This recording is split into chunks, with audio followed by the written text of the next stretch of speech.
بسم الله الرحمن الرحيم الحمد لله رب العالمين والصلاة والسلام على أشرف المرسلين وعلى آله وصحبه أجمعين وعلى من تبع هداهم إلى يوم الدين. See, an indication of your heart being correct is actually the person being keen to seek the knowledge. Because if the heart is correct, then everything will be correct. And the person will know what is beneficial to him and what is not. Because Allah subhanahu wa ta'ala, He had praised the people of knowledge, and He also elevated them in the dunya and in the hereafter. يَرْفَعِ اللَّهُ الَّذِينَ آمَنُوا مِنْكُمْ وَالَّذِينَ أُوتُوا الْعِلْمَ دَرَجَاتٍ. Allah subhanahu wa ta'ala would elevate those people amongst you who are believers and the ones who are knowledgeable. And also Allah subhanahu wa ta'ala, He says, قُلْ هَلْ يَسْتَوِي الَّذِينَ يَعْلَمُونَ وَالَّذِينَ لَا يَعْلَمُونَ.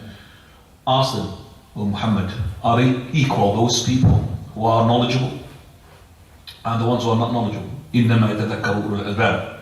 Only the ones who are paying heed, the ones of remembrance who will understand. So the ones who are knowledgeable, they're not equal to the ones who are not knowledgeable. And as Ahmad ibn Khalil Farahidi, he had mentioned that people are of four types. One person who knows and he knows that he knows. A person whom is knowledgeable and he knows that he's knowledgeable. And this is the scholar. Then stick to him. And a person who is knowledgeable, yet he doesn't know. He's knowledgeable. Then this is the person who is not aware. Wake him up. And the third one, the person who is ignorant, and he acknowledges he's ignorant.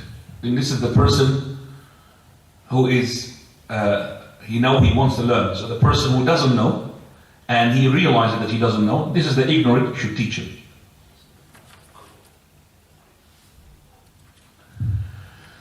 And the final one, the fourth person, is the person who has no knowledge, and yet he does not realize that he has no knowledge. This is the crisis, this is the headache. Person who has no knowledge, yet he doesn't acknowledge that he has got no knowledge. This is the person you should avoid. So the people who are ignorant, they all the time satisfy themselves with ignorance, and then he doesn't know what is the importance of the knowledge. And the knowledge is the highest thing, and that with it the hearts will be corrected. And that is why the scholars had said, from the signs and from the proofs that the knowledge is important, that Allah subhanahu wa ta'ala, He did not command His Prophet to increase in asking anything except for the knowledge. Allah subhanahu wa ta'ala in the Quran, He did not ask him to increase in saying for something or asking for something except for seeking the knowledge. وَقُلْ رَبِّ زِدْنِي عِلْمًا. He said to him, say, O Muhammad, my Lord, increase me in my knowledge. And He never asked him to increase in anything except in seeking the knowledge. And this is an honor. So the knowledge, so many people are taking that, but they are not the same. They differ in the way they gain and how they gain it. So some of them are very hasty. He wants to jump the ladder one go, and that doesn't work. So straight away he wants to take the knowledge in 1 week, 2 weeks, read one book, 2 books, get to one lecture, 2 lectures. Maybe he finished one book as well, but he's not got to the other book. So this person, he should know that Imam Ahmad had said, العلم من المحبرة إلى المقبرة. The knowledge is from the ink to the graveyard, to the maqbara. This is the knowledge. It never stops. So it does not stop. And it is so vast and huge. And Allah subhanahu wa ta'ala is the one who has the complete knowledge. So Allah had given us knowledge, and they differ from one person to another. So if that person gathers the knowledge of every person, yet that knowledge is nothing compared to the knowledge of Allah. So if every person taken the knowledge which he hasn't got from every person, he will never be able to get the knowledge of Allah subhanahu wa ta'ala. It's like you are putting a needle in the ocean. So if it is like this, then it is supposedly for the student of knowledge to be gradual in taking the knowledge. And the gradual is sunnah, and he has to take it. This is the sunnah of the Prophet ﷺ, and the sunnah of the companions, and the sunnah of the knowledgeable people. For the Prophet of Allah, when he taught the companions, he did not teach companions one go. He taught them one by one, and he taught them through years. And it took him years, the Prophet of Allah. So he started first of all with the Tawheed in Mecca, which is what we're teaching now, to make sure that the heart had been laid a foundation in it. So he had started with the Tawheed.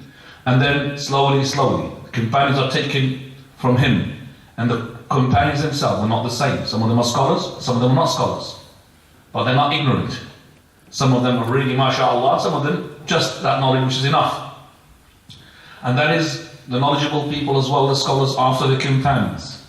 So some of them they were, mashallah, in the Arabic language. Some of them they are, mashallah, in the fiqh. Some of them are, mashallah, in the hadith. And this is what the counseling of Ibn Suhaib al-Zuhri, rahimahullah, the great Imam, the great muhaddith, he says that we should really learn this from the etiquette of taking the knowledge, is that if you take it one go, then it will be lost one go. So you have to take it what? Slowly, gradually. So it will be taken through the days and the nights with the patience as well. The other as well issue is that some of the youth, they are tasters. They only taste. They come, for example, to taste from here and there. They come to see, for example, they come to somebody and they seek knowledge here, and then he will judge whether the knowledge is good or the knowledgeable or the person who's delivering the knowledge is good. He's just coming to basically to criticize. This is all he wants to do. And this is actually a very big proof that there is a lack in the knowledge here, and then a lack in the way that we're gaining the knowledge, and the lack of the intellect that is taking the knowledge. Because it is not really it is not really for you as a person to come and judge other people. And for verily, we knew from our Shaykh al-Albani used to sit in front of somebody who was a student of a student of a student of a student. But yet the Shaykh never say that we can't sit in front of somebody like this. Imam Shafi'i rahimahullah, his student is Imam Ahmad. Yet, on a number of occasions, he asked Imam Ahmad for help. And that's to show you as well the opposite of the arrogance, which is the humbleness that the person of the knowledge should take. So if this person is coming to taste, and if this person is coming to go to learn the knowledge very fast, I'll tell you what, he will learn nothing. And he will end up straight away leaving the knowledge. So we come back to, that is, to lay foundation for yourself every time you learn. And this is why we're studying books like this. And I'm just saying this because I could say, how many people started with this book? MashaAllah, 100 and something, 150, whatever. Now we started with getting less and less. Why? Is something wrong with us, the living knowledge? I don't know. Maybe something wrong with me, and don't look right. But what is it? This is what is happening. That the knowledge needs jihad. If it's an entertainment or mashallah, or nasheed or performer, you find people more and more. Allah musta'an. So I would say that the knowledgeable scholars, if you read in their biography, you will know that in each biography of theirs, these imams, these huffaz, these great scholars, that they have started with, they say that he had read such and such treatises, Hassan just booklets. They started with simple ones, okay, simple ones. And this is, they put it there as to say their virtues. It's not to belittle them. So, for example, there's a little treatise, Mudakkirah, just a little one. He had read it from the Sheikh so and so. This is from, as well, the scholars' biography that we could find. So that's why we're emphasizing that we have to gain the knowledge with patience and slowly. And also from the important issue is that every time you take the knowledge with the correct way. Meaning, do not enter anything which is junk.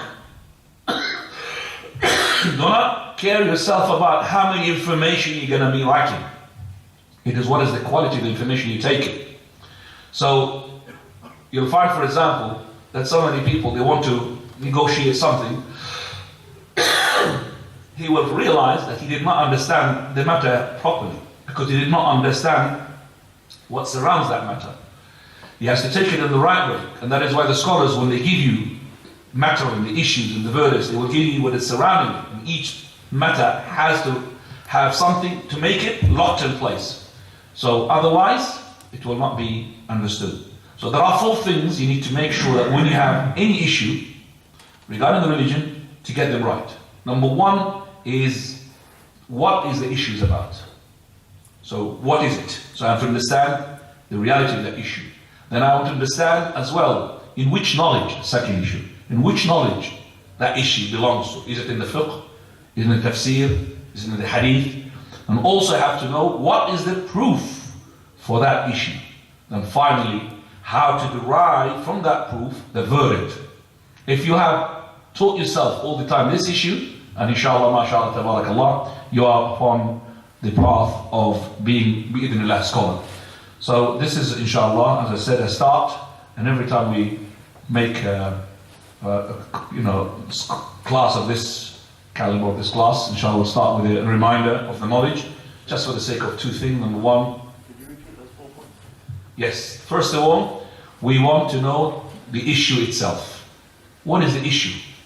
So I want to know all the things that are related to the issue, so I have to understand. And I'll read an example today. Yesterday, somebody from the Sharia Council, he's the secretary there, is asking me a question because Sheikh Suhaib is not there. He's sending me that question, so I have to envisage the matter. The question was, I will share it with you as well. The question was that a person,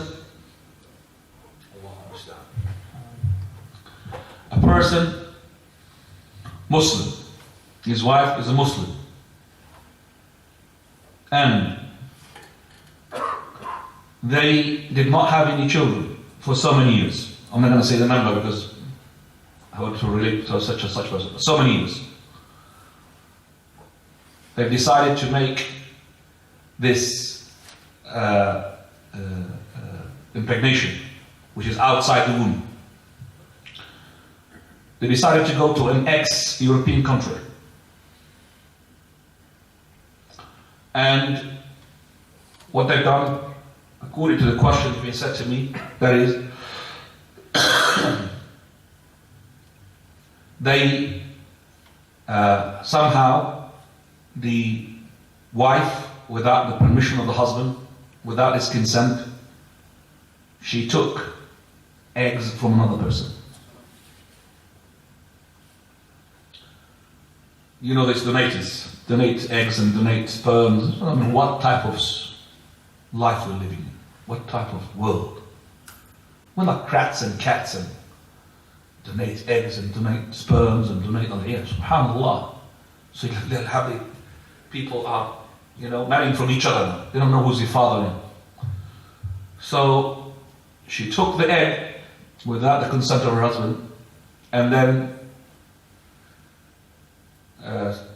they left that ex-country.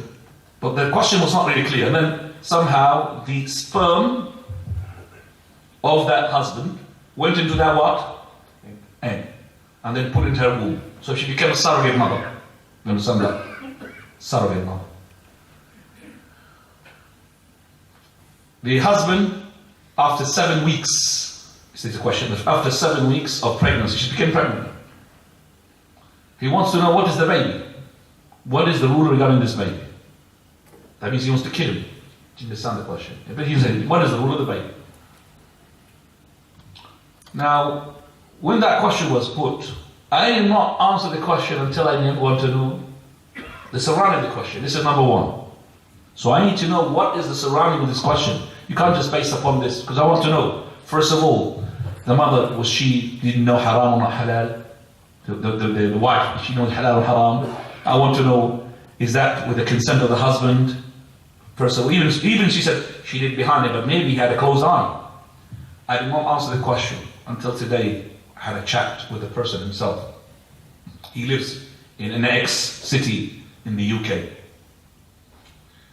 And the person, he said, almost like the question, there are things which are enlightening me now.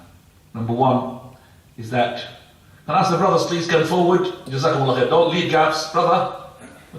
Come forward, please, brothers. Yes, Jazakumullah khair. لم تتعب البركة إن شاء الله.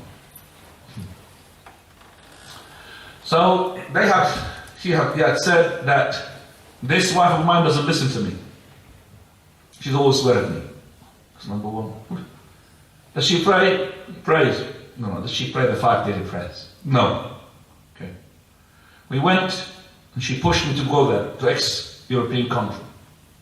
And we signed the contract that she will have the eggs herself. But later on she had a conversation with the doctor, and the doctor told her that your egg is not really strong enough. So behind his back, what she did, they left Greece, and he had left some of his sperms, and that's not allowed, by the way, for you to have sperms. Okay, if you did it, for example, with your wife outside, there are 2 cases which is halal for the husband to do such a thing. Number 1 is that if the husband and the wife, I'm saying this because I just don't want to skip it from my mind. Number 1, if the person does not have children, and you want to have the impregnation outside, but they have to have, number 1, the authenticity. That means they have to be trustworthy. Nobody's going to tamper with these things. So I want to know that this is happening. And once he takes the sperm to put it in the zygote or the eggs, then that will be either planted in the womb or will be injected. 2 ways. This is the halal way. But any other sperm which is surplus should be destroyed. Should be left to be destroyed. Not be kept in the fridge or the freezer. This is what happened with this man. He kept some of it in the freezer. So she went back on her own to Greece. And she had another egg from somebody else. And she took, allegedly, big comment, allegedly, the sperm of her husband, and she put it in the zygote, and now she became pregnant. So that is the first thing that I need to know, the issue regarding this. Number 2, after I know what is the issue, I need as well to know what is the rule of this issue. What does it belong to? Fiqh, hadith? Does it belong to the tafsir? And also I need to know what is the proof and how to extract the proof. This is the 4th. Of course, my decision was to say that to divorce that woman. But if, say for example, that woman didn't know, and she repented to Allah, and he himself, he said, I made a mistake. As I spoke to Imam such and such in my city, and he said to him, divorce the wife a long time ago, before we had this. And that tends to show me that we come from one source. قال الله قال رسول. But if it is the case, and both are repentant to Allah, and she did, can anybody tell me now, according to what you have learned from the student knowledge, what is your verdict regarding such an issue? Yeah, don't worry. You make a mistake and we'll teach you, no problem. Further. So the issue of making the impregnation, or issue of No, it's finished. I said they put it in law, she's pregnant 7 weeks. Okay. What is the verdict? Further. Okay, that's number 1. Maybe cannot be destroyed. Can't destroy babies, regardless of the way. Okay? Yes?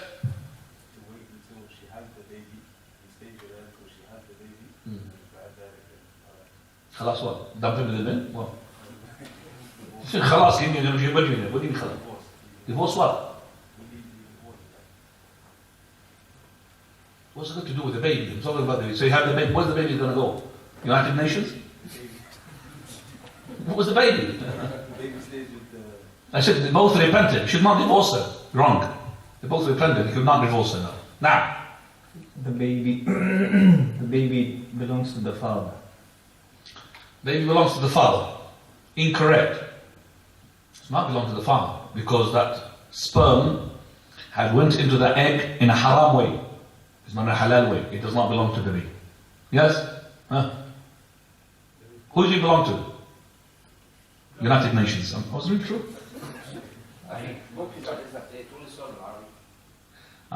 This takes a long time. Jazakallah khair. Doesn't belong to the mom, sorry. Because the zygote is not hers. She's a surrogate mother. Right.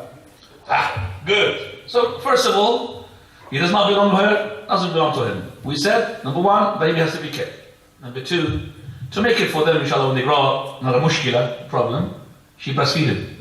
So he becomes the mother in suckling. And he becomes what? The father in suckling. That's the solution, alhamdulillah. And he should not be told, that baby should not be told whatsoever. Because if he's being told later on, he doesn't know what's going to happen. What's going to happen? Because he will not understand the tawbah, the repentance of both of them. As this is they repented to Allah.